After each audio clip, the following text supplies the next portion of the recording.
کوم ګرانو مینوالو امید لرم چې تاسو ټول به روغ جوړ وئ او د ژوند په مزو کې به وئ. دوستانو ډېره افسوسناکه او دردناکه واقعه مخې ته راغلې ده. د ثوابۍ سره تعلق لرونکي یو د تره زوی ظالم راپاڅېدل او خپل د تره زمنې ډېر په بېدردۍ سره قتل کړل. دوستانو دا ویل کېږي چې د دوی د خپله کې د جایداد په تنازع باندې یو بل باندې فایرنګ وکړو چې په هغې کې د دوه د تره زمن قتل شو او هغه دواړه خپله کې رونه وو چې کوم کسان قتل شول.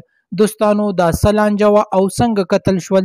دوستانو که چېرې تاسو د مکمل معلومات نه ځان خبرول غواړئ نو زموږ دا ویډیو در سره تر اخره وګورئ چې د مکمل معلومات نه خبر شئ چې آیا د تره زوی ظالم دومره ظلم ولې وکړو چې خپل د تره زامنې دوه قتل کړل او هغه چې کومې قتل کړل هغه خپله کې رونه هم هو.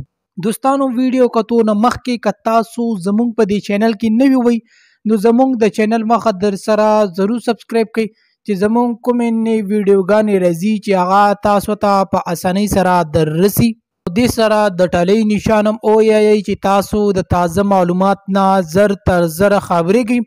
دوستانو ډېره افسوسناکه دردناکه واقعه مخې ته راغلې ده.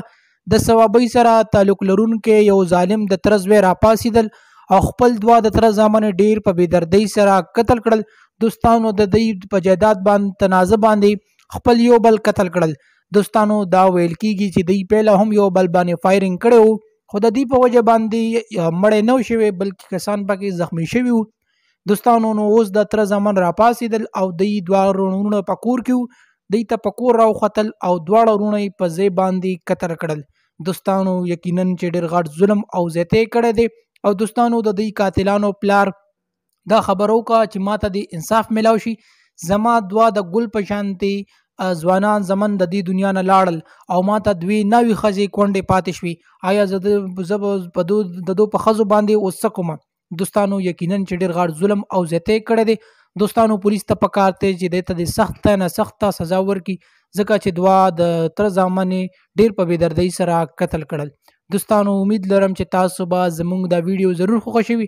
نورو معلوماتي ویډیوګانو دپاره زموږ دا تازه نیوز در سره ضرور سبسکرایب کړئ چې څومره هم تازه نیوز راځي موږ به تاسو سره زر تر زره شریکوو.